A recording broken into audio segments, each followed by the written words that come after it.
पुष्पा 2 खत्म तो हो गई है, लेकिन मूवी खत्म होते होते अपनी अगली पार्ट की टोन सेट करके गई है। और आज हम पुष्पा 2 की एंडिंग और आने वाली पार्ट के ऊपर चर्चा करने वाले हैं। उससे पहले हम थोड़े अच्छे से पुष्पा राज की कहानी को समझ लेते हैं। स्पॉयलर्स अच्छे खासे होंगे तो थोड़ी सावधानी से देखना। तो पहले पार्ट में हमें पुष्पा की जर्नी को दिखाया गया है कि कैसे एक मजदूर लाल चंदन के सिंडिकेट का मेंबर बनता है और सिंडिकेट के मेंबर बनने से उसके सामने क्या क्या प्रॉब्लम आती है, ये हमारे को दिखाया गया है। और फिर मूवी खत्म होने से ठीक आधे घंटे पहले हमें फहद फाजिल के कैरेक्टर को दिखाया जाता है, जो बहुत ही इंटरेस्टिंग कैरेक्टर था। और मैं था क्यों बोल रहा हूँ ये तुम्हें आगे पता चल जाएगा। और फिर पुष्पा और शेखावत सर की बिल्ड पार्ट 1 से ही शुरू हो जाती है, जो हमें पुष्पा द रूल में भी देखने को मिलती है, जहां शेखावत सर और पुष्पा की टेंशन बढ़ती जाती है। वहीं पुष्पा धीरे धीरे एक ब्रांड बन जाता है। और पार्ट 2 में जब पुष्पा द ब्रांड बन जाता है, तब हमें ये समझ में आता है कि अब ये किसी के हाथ नहीं आने वाला है। यहाँ तक कि सीएम पीएम या कोई भी हो, वो किसी को भी काबू में कर सकता है, जो हमें मूवी में भी देखने को मिलती है कि कैसे उसने पूरी की पूरी गवर्नमेंट ही बदल के रख दी। और वहीं दूसरी तरफ शेखावत सर पुष्पा को पकड़ने के लिए अलग अलग नाकाम कोशिश कर रहे होते हैं। लेकिन जब एक बार शेखावत सर चंदन की स्मगलिंग को पकड़ लेते हैं, देन उनको पता चलता है कि वो लाल चंदन ही नहीं है। तब शेखावत सर इतने गुस्से हो जाते हैं कि वो अपने साथ पूरी की पूरी लकड़ियों को जला देते हैं। और वो बचे हैं या नहीं ये तो हमें पता भी नहीं, क्योंकि जिस तरह से उनकी एंडिंग हुई है, मुझे नहीं लगता है कि वो मरे होंगे। क्या पता पार्ट 3 में हमें फिर से दिख जाए। और मैं एक बात सच बता रहा हूँ कि ये कैरेक्टर हमें फिर से दिखना ही चाहिए, क्योंकि इस कैरेक्टर से लोग अच्छी तरह से कनेक्ट हो गए हैं। और मुझे नहीं लगता है कि इतनी अच्छी कैरेक्टर डिजाइन किसी दूसरे कैरेक्टर में मिल सकती है। अब कहानी में आते हैं। शेखावत के मरने के बाद हमें एक न्यू कैरेक्टर दिखाया जाता है, जो पुष्पा की भतीजी के साथ गलत हरकत कर रहा होता है। और उसके साथ हमें ये भी पता चलता है कि ये इंसान और कोई नहीं, इस मूवी का मेन विलन है। और वो सेंट्रल मिनिस्टर के बड़े भाई का बेटा रहता है। और उसके बाद वो पुष्पा की भतीजी को किडनैप कर लेता है। और ये वो टाइम था जब पुष्पा नेशनल टीवी पर आकर बोलता है कि मेरी भतीजी को 1 घंटे के अंदर छोड़ दो, वरना रप्पा रप्पा के काटूंगा। और अपने आदमियों को भी बोलता है कि आधे घंटे के अंदर भतीजी को ढूंढना है, जिसके कारण पूरा का पूरा स्टेट आइसोलेट हो जाता है।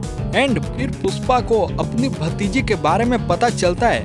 उसके बाद पुष्पा जाता है विलन के पास, वो भी अकेले, और सबको मार देता है। और उतने में ही सेंट्रल मिनिस्टर का बड़ा भाई आ जाता है। देन सीन कट होता है और हमें पता चलता है कि पुष्पा ने उसे भी मार डाला। उसके बाद हम देखते हैं कि पुष्पा की भतीजी की शादी हो रही होती है।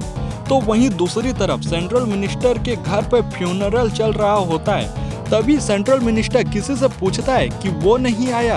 अगर तुमने इस सीन को देखा होगा तो तुम्हें पता लग ही चुका होगा कि सेंट्रल मिनिस्टर उस मिस्टीरियस आदमी को बहुत ही ज्यादा रिस्पेक्ट दे रहा था। फिर वो आदमी बताता है कि वो तो नहीं आया, लेकिन उसका सामान आ गया है। और हम एक बुके को देखते हैं जहाँ एक खोपड़ी लगी हुई रहती है और टिक टिक आवाज आ रही होती है। फिर सीन स्विच होता है और वो बुके हम पुष्पा और उसके फैमिली के पास देखते हैं। ये बुके कौन रखता है, कौन लाया था, ये किसी को भी नहीं पता। तभी हम देखते हैं कि दूर से एक मिस्टीरियस आदमी अपने हाथ में एक रिमोट पकड़ा हुआ होता है और उसकी उंगली ट्रिगर पर होती है और उसे वो दबा भी देता है। और फिर एक ब्लास्ट होता है जो प्रोबेबली पुष्पा की भतीजी के शादी में ही हुई होगी। एंड देन मूवी खत्म हो जाती है। और मैं तुम्हें बता दूं कि ये मिस्टीरियस आदमी शेखावत तो नहीं है, क्योंकि शेखावत की प्रॉब्लम पुष्पा से थी, उसके परिवार से नहीं। लेकिन मेकर्स ने हमें ये उलझन में डाल दिया है कि ये मिस्टीरियस सा दिखने वाला आदमी कौन है। या तो ये कोई न्यू कैरेक्टर हो सकता है जो पार्ट 3 में पुष्पा से बदला लेने के लिए सेंट्रल मिनिस्टर ने हायर किया हो, या फहद फाजिल भी हो सकता है कि मैं पुष्पा को हरा नहीं पाया, लेकिन मैंने उसके पूरे खानदान को मिटा दिया। क्योंकि इसलिए तो मेकर्स ने ना ही शेखावत का टकला दिखाया और ना ही मुंह, वो बस एक जला हुआ हाथ दिखा देते हैं, जो इनफ है शेखावत या कोई न्यू कैरेक्टर को पुष्पा 3 में लाने के लिए। बात रहे शेखावत सर की, तो मेरे को नहीं लगता कि वो मरा होगा, क्योंकि पुष्पा और शेखावत की केमिस्ट्री इतनी अच्छी बैठी थी इन दोनों पार्ट में, तो इनसे यही उम्मीद बनती है कि वो पार्ट 3 में भी जरूर होंगे। और अब बात करते हैं पुष्पा की अगले आने वाली पार्ट, जिसका नाम है पुष्पा दी रैम्पेज, क्योंकि जो ब्लास्टिंग हुई थी उसमें तो पक्का कोई ना कोई मरा होगा। अगर देखा जाए तो पुष्पा का भाई, उसकी भाभी और उसकी भतीजी के साथ पुष्पा की बेटी या बेटा वो भी मारा जा सकता है। समहाउ पुष्पा की पत्नी बच जाए या उसे भी वो लपेट ले, तभी तो पुष्पा पागल होगा, बदले की आग में जलेगा और पूरी गवर्नमेंट से भी लड़ेगा, क्योंकि ब्लास्टिंग में कोई ना कोई मरेगा, ये तो कंफर्म है। और एक बात, ट्रेलर में हमारे को ये बताया गया था कि पुष्पा कहाँ है पुष्पा, लोग उसे खोज रहे थे, तो वो शायद पार्ट 3 का ही सीन होगा। और वो जापान वाला सीन भी, तो